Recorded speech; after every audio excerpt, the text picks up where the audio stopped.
नमस्कार दोस्तों, world media में आपका स्वागत है। आज हम देश के एक ऐसे संगीन मुद्दे पर बात करने जा रहे हैं जिसने पूरे भारत को हिलाकर रख दिया है। देश इस वक्त एक भयानक गैस संकट से गुजर रहा है। कहानी शुरू होती है 13 मार्च 2026 से। पंजाब के बरनाला जिले में 66 साल के भूषण कुमार मित्तल सुबह से धूप में एक लंबी लाइन में खड़े थे। उन्हें सिर्फ एक गैस सिलेंडर चाहिए था, लेकिन लाइन इतनी लंबी थी कि अंत दिखाई ही नहीं दे रहा था। कई घंटे बीत जाते हैं और लाइन में खड़े खड़े ही कार्डियक अरेस्ट की वजह से भूषण कुमार जी की मौत हो जाती है। सिर्फ एक गैस सिलेंडर के लिए किसी को अपनी जान गंवानी पड़े, ये हमारे देश के लिए कितनी शर्मनाक बात है। और हैरानी की बात तो ये है दोस्तों कि उसी दिन इंस्टाग्राम और ट्विटर पर अचानक से हजारों लोग एक ही बात कहने लगे कि उनका सिलेंडर सुबह 11:45 पर बुक हुआ और दोपहर 1:30 बजे डिलीवर भी हो गया और देश में कोई गैस की शॉर्टेज नहीं है। ये सारे ट्वीट्स बिल्कुल सेम थे, same time, same delivery, same script, सब कुछ कॉपी पेस्ट लग रहा था। तो आखिर सच क्या है?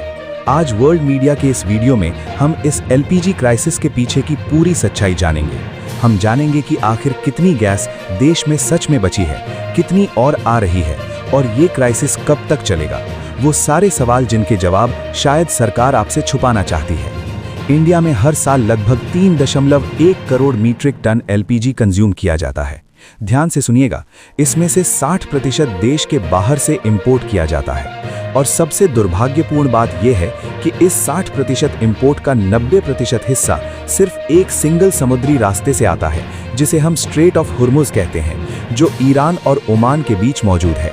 ये गैस संकट तब शुरू हुआ जब अमेरिका ने ईरान पर वॉर शुरू कर दी। जवाब में ईरान ने स्ट्रेट ऑफ हुर्मुज को ब्लॉक कर दिया और देखते ही देखते इंडिया की आधी से ज्यादा एलपीजी सप्लाई बंद हो गई।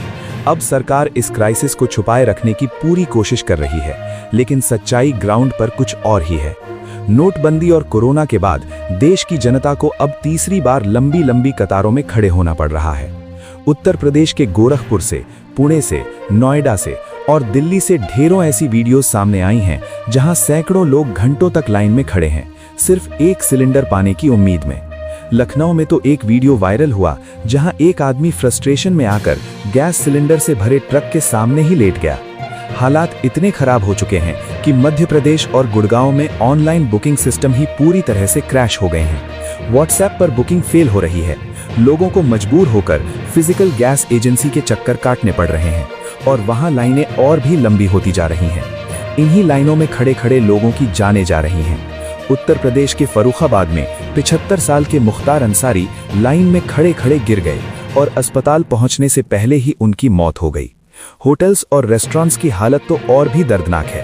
बेंगलुरु और मुंबई जैसे बड़े शहरों में 20 से 30% रेस्टोरेंट्स गैस ना होने की वजह से पूरी तरह बंद हो चुके हैं। स्विगी और जोमैटो जैसे फूड डिलीवरी प्लेटफॉर्म्स पर ऑर्डर्स में 50 से 60% की भारी गिरावट आई है।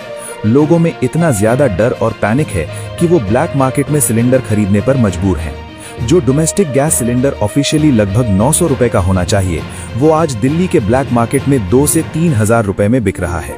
कमर्शियल सिलेंडर 3 से 5 हजार रुपए में और कुछ शहरों में तो 6 हजार रुपए तक में बेचा जा रहा है, यानी ओरिजिनल कीमत से 6 गुना ज्यादा दाम। महाराष्ट्र में स्थिति इतनी तनावपूर्ण हो गई है कि गैस सिलेंडर ट्रांसपोर्ट करने वाले ट्रक्स को अब पुलिस प्रोटेक्शन देनी पड़ रही है। देहरादून के वसंत विहार में तो परेशान लोगों ने एक ट्रक को रोककर वहां से गैस सिलेंडर चोरी करने शुरू कर दिए। यूपी के महाराजगंज में चोर 76 से ज्यादा सिलेंडर एक गैस एजेंसी से उड़ा ले गए। सरकार का रवैया इस पूरे मुद्दे पर काफी हैरान करने वाला है। एक तरफ कांग्रेस के सांसद दावा कर रहे हैं कि पार्लियामेंट की कैंटीन में अब चाय तक नहीं मिल रही है और दूसरी तरफ पार्लियामेंट में ही सरकार ये कह रही है कि देश में एलपीजी की कोई शॉर्टेज नहीं है। 12 मार्च को पेट्रोलियम मिनिस्टर ने लोकसभा में बयान दिया कि डोमेस्टिक एलपीजी सप्लाई पूरी तरह से प्रोटेक्टेड है और जो कुछ भी शॉर्टेज दिख रही है वो सिर्फ लोगों की पैनिक बाइंग और होर्डिंग यानी जमाखोरी की वजह से है। सरकार का कहना है कि जो लोग शॉर्टेज का डर फैला रहे हैं वो देश का बड़ा नुकसान कर रहे हैं। लेकिन दोस्तों, यहाँ सवाल ये उठता है कि अगर शॉर्टेज सच में नहीं है तो 7 मार्च को सरकार ने डोमेस्टिक सिलेंडर का दाम 60 रुपए और कमर्शियल का 115 रुपए क्यों बढ़ा दिया? 8 मार्च को सरकार ने एलपीजी कंट्रोल ऑर्डर क्यों जारी किया, जिसमें रिफाइनरीज को मैक्सिमम प्रोडक्शन करने को कहा गया? 9 मार्च को नेचुरल गैस कंट्रोल ऑर्डर लाया गया, जिसके तहत कमर्शियल एलपीजी सप्लाई पर 20% की कैप लगा दी गई, यानी होटल्स और रेस्टोरेंट्स को उनकी जरूरत का सिर्फ 20% हिस्सा मिलेगा। इसके अलावा शहरों में सिलेंडर बुकिंग का गैप बढ़ाकर 25 दिन और गांव में 45 दिन कर दिया गया। अगर शॉर्टेज सच में नहीं है तो ये राशनिंग आखिर क्यों की जा रही है? पोल्यूशन कंट्रोल बोर्ड्स रेस्टोरेंट्स को लकड़ी और कोयला जलाने की परमिशन दे रहे हैं और पीएनजी इस्तेमाल करने वाले लोगों को एलपीजी बुकिंग से परमानेंटली बैन कर दिया गया है। असल में इस क्राइसिस की सबसे बड़ी वजह सिर्फ ईरान वॉर नहीं है, बल्कि सिस्टम की दूरदृष्टि की कमी है। जो लोग जियोपॉलिटिक्स समझते हैं, उन्हें जनवरी महीने से ही ये साफ हो गया था कि अमेरिका और इजराइल ईरान पर हमला कर सकते हैं, और अगर ऐसा हुआ तो ईरान स्ट्रेट ऑफ हुर्मुज को बंद करेगा ही करेगा। इस बात का अंदाजा लगाने के लिए किसी ज्योतिषी की जरूरत नहीं थी। सरकार तब से ही एक्शन ले सकती थी, दूसरे देशों से एलपीजी ऑर्डर कर सकती थी, लेकिन कुछ नहीं किया गया।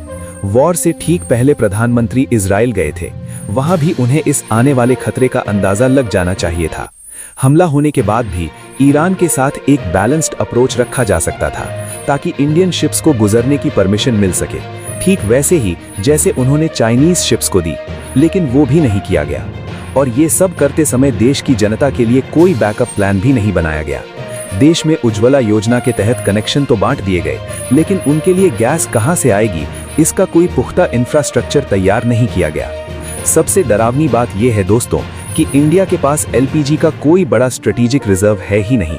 बेंगलुरु और विशाखापट्टनम में कुछ अंडरग्राउंड केव्स हैं, लेकिन वो भी सिर्फ फ्लो बनाए रखने के लिए हैं, और उनकी टोटल कैपेसिटी सिर्फ 1,40,000 टन है। ये पूरे देश के 2 दिन से भी कम के कंजम्पशन के बराबर है। इमेजिन करो दोस्तों, 140 करोड़ लोगों के देश में सिर्फ 48 घंटे की एलपीजी मौजूद है। ओवरऑल सप्लाई चेन में लगभग 18 दिन तक काम चलने लायक गैस होती है, लेकिन इसके अलावा कोई बफर नहीं है। ये फ्यूल रियल टाइम इंपोर्ट्स पर चलता है। जब सप्लाई रुकती है तो देश सीधा ठहर जाता है, और अब जब क्राइसिस आया है तो सच दबाने की कोशिश की जा रही है। आसाम पुलिस ने तो ऑफिशियली ट्वीट कर दिया कि अगर किसी ने एलपीजी शॉर्टेज की अफवाह फैलाई तो सख्त कार्रवाई होगी। ये तो वही बात हुई कि अगर टेस्टिंग बंद कर दो तो कोरोना के केस अपने आप कम हो जाएंगे। अब सबसे जरूरी सवाल ये है कि ये क्राइसिस कब खत्म होगी। इसके 3 सिनारियो हो सकते हैं। पहला, सीज फायर जल्दी हो जाए, लेकिन ईरान के नए सुप्रीम लीडर ने साफ कर दिया है कि जब तक मिडिल ईस्ट से यूएस मिलिट्री बेस बंद नहीं होते, हमले जारी रहेंगे। दूसरा, ऑल्टरनेटिव सप्लाई काम कर जाए। इंडिया ने यूएस, नॉर्वे, कनाडा और रशिया से इमरजेंसी सप्लाई शुरू की है, लेकिन जो जहाज आ रहे हैं उनमें सिर्फ 1 या 2 दिन की सप्लाई ही मौजूद है। तीसरा सिनारियो ये है कि वॉर चलती रहे, लेकिन इंडिया की सप्लाई किसी तरह आ जाए। फॉरेन मिनिस्टर जयशंकर ने कहा है कि हर एक शिप की मूवमेंट को ईरान से अलग से नेगोशिएट करना पड़ रहा है। मतलब साफ है कि जब तक वॉर खत्म नहीं होगी, स्ट्रेट नहीं खुलेगा और गैस सुचारू रूप से नहीं आएगी। इसका रियलिस्टिक एस्टिमेट 4 से 8 हफ्ते और का है, और वो भी कम से कम। ऐसे में आप एक आम नागरिक के तौर पर क्या कर सकते हैं? कुछ प्रैक्टिकल बातें समझ लीजिए। पहला, अगर आपके घर में बिजली सही आती है तो इंडक्शन कुकर का इस्तेमाल शुरू करें। Amazon पर इनकी बिक्री वैसे भी 30 गुना बढ़ चुकी है। 2 से 3 हज़ार में एक अच्छा इंडक्शन आ जाता है। दूसरा, अगर आपके एरिया में पीएनजी यानी पाइप्ड नेचुरल गैस अवेलेबल है तो तुरंत अपनी सिटी गैस डिस्ट्रीब्यूशन कंपनी की वेबसाइट पर जाकर रजिस्ट्रेशन करवा लें, क्योंकि ये पाइपलाइन से आती है और इस क्राइसिस का उस पर सीधा असर नहीं पड़ता है। तीसरा, अगर कोई ब्लैक मार्केट में 3,000-4,000 में सिलेंडर बेच रहा है तो नेशनल कंज्यूमर हेल्पलाइन 1800-11400 पर उसकी कंप्लेंट करें। ये एक क्रिमिनल ऑफेंस है। चौथा और सबसे जरूरी पॉइंट, पैनिक बाइंग मत करें। अगर आपके पास एक भरा हुआ सिलेंडर है तो एक्स्ट्रा जमा करने की कोशिश ना करें, क्योंकि इससे उन लोगों का नुकसान होता है जिनके घर का चूल्हा सच में बुझ चुका है। अंत में इस पूरे संकट की सबसे बड़ी कीमत कौन चुका रहा है? वो गांवों में रहने वाले गरीब लोग।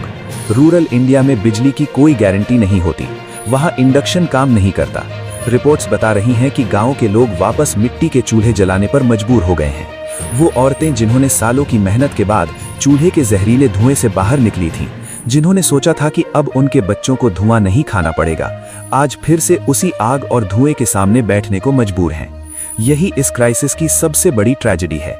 और ये गैस खत्म होने की वजह से नहीं हुआ, बल्कि उन लोगों की लापरवाही की वजह से हुआ जिनकी जिम्मेदारी इस देश को हर संकट के लिए तैयार रखने की थी। दोस्तों, वर्ल्ड मीडिया की इस रिपोर्ट को ज्यादा से ज्यादा लोगों तक शेयर करें ताकि उन्हें इस गैस क्राइसिस की असलियत पता चल सके। आपकी इस मुद्दे पर क्या राय है, हमें कमेंट्स में जरूर बताएं। धन्यवाद।